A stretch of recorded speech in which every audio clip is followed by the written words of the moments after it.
Hey everyone! Nobody expected that we'd be getting so much exciting info about GTA 6 lately, but here we are again, and this time things just got even more interesting. We've now got more details about how the game works, its mechanics, and what we can expect in terms of features. I'm talking about things like the weapon system, the number of story missions, and way more. So where's this new info coming from?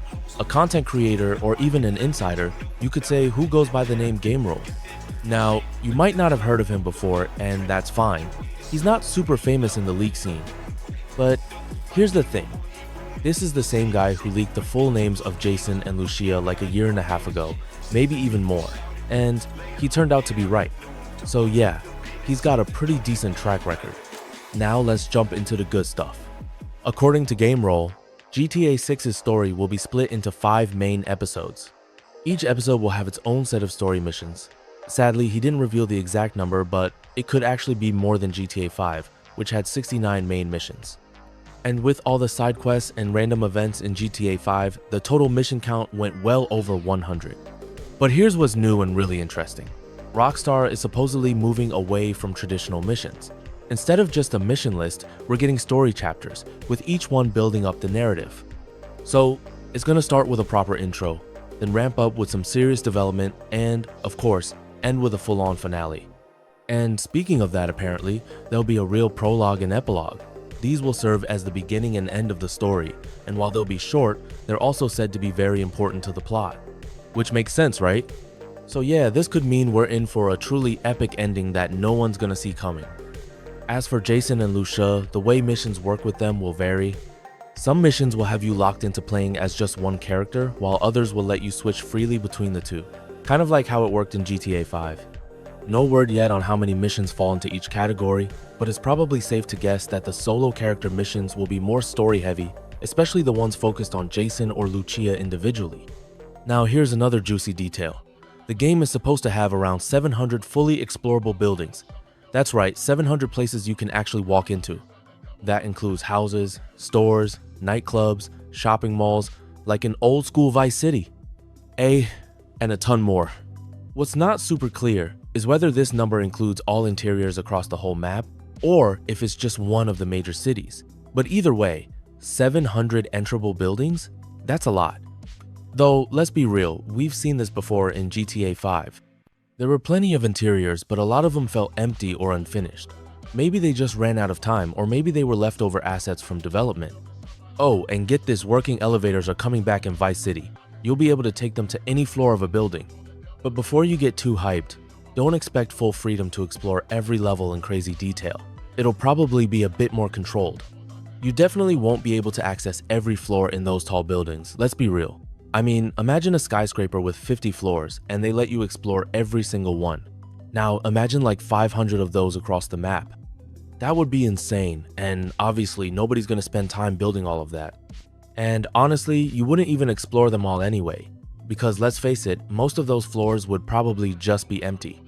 Also, it's confirmed there will be a lot of nightclubs in the game. But here's something new this time. It's not just women dancing like in the older games, there'll be male dancers too.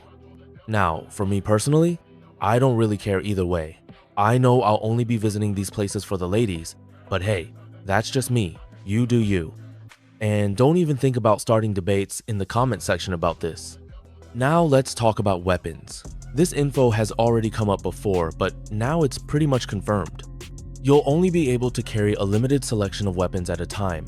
Say goodbye to that massive weapon wheel from GTA 5 where you carried an entire military arsenal in your pocket. So what's the new system like? Well, the weapon wheel or maybe some kind of new menu will still be there. But now you'll be limited to like a pistol, a rifle, and maybe a shotgun. According to the leaks, you can carry 2 main weapons, like a shotgun and an assault rifle, plus a pistol, some grenades, and 1 melee weapon. If you want to change your loadout, you'll have to do it from the trunk of your car. Yep, just like switching gear from your horse in Red Dead Redemption 2, but now it's your ride instead. You can swap stuff out anytime, but not during story missions. Whatever you bring into a mission, that's what you finish it with. Sure, you'll probably be able to grab weapons off enemies, but that's a different system entirely. And honestly, I think this is a cool approach.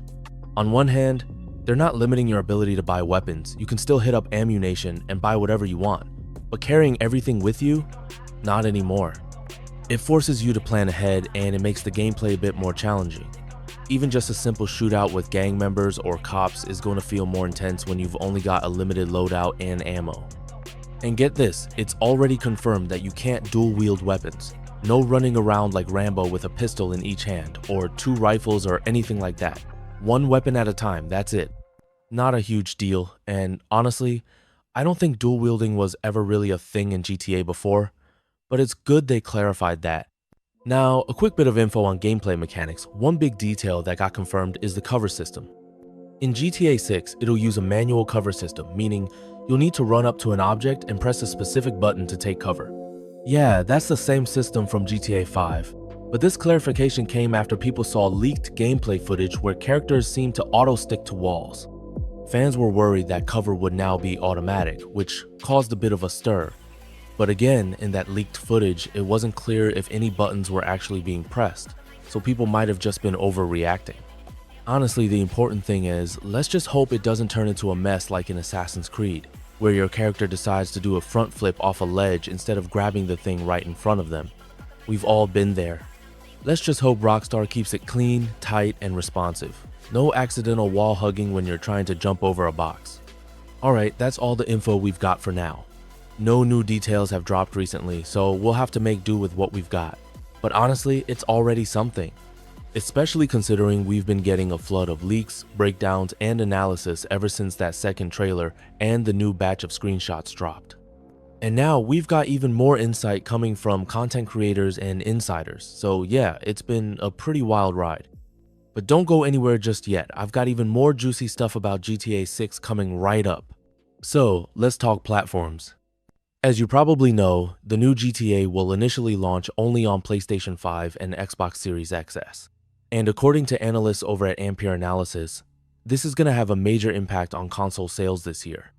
They're saying that because of the delay in GTA 6's release, Sony and Microsoft might miss out on almost 700 console sales in 2025.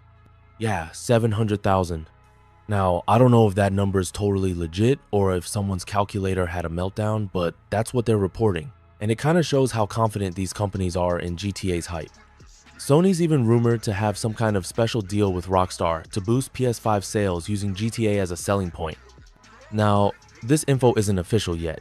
It's all behind the scenes, and we don't know for sure if that agreement actually exists. But if it's true, we'll probably find out next year, maybe when they launch a GTA 6 Yayon PlayStation 5 bundle or something like that. Speaking of PlayStation, here's a fun little discovery from the GTA 6 listing on the PlayStation Store. It looks like Rockstar's been doing a bit of cheeky trolling. So, as you probably know, GTA has always been at the center of controversy. People love to complain that it's violent, that you can beat up pedestrians, shoot anyone you want, scam strippers. You get the idea. These complaints don't really go anywhere. Of course the game's rated 18 Yaon, like it should be, and let's be honest, there are way more violent games out there that nobody seems to care about. But Rockstar clearly couldn't resist taking a jab at all the criticism. In one of the official screenshots, you can see Jason walking with his partner, and on Jason's shirt is the line, "Violence is cool, thanks video games." Absolute gold. That line doesn't just fit GTA, it's basically the whole gaming industry rolled into one sarcastic comment. For years, people have been trying to paint video games as the root of all evil, blaming them for making teens violent or whatever. Total nonsense, and Rockstar clearly agrees. Actually, let me know what you think in the comments. Are video games really that bad? Or are these analysts and concerned experts just totally missing the point and trying to create drama where there is none? Anyway, that's it for today. I tried to gather all the most exciting updates we've got so far about GTA 6. I know most of you are especially hungry for gameplay details, and trust me, same here. But let's try to stay chill. There's still a long way to go before release, so don't stress too much over every little rumor or leak. Drop a comment below. Who do you think you'll be playing as more, Jason or Lucia? Thanks for watching, and I'll see you in the next one. Peace!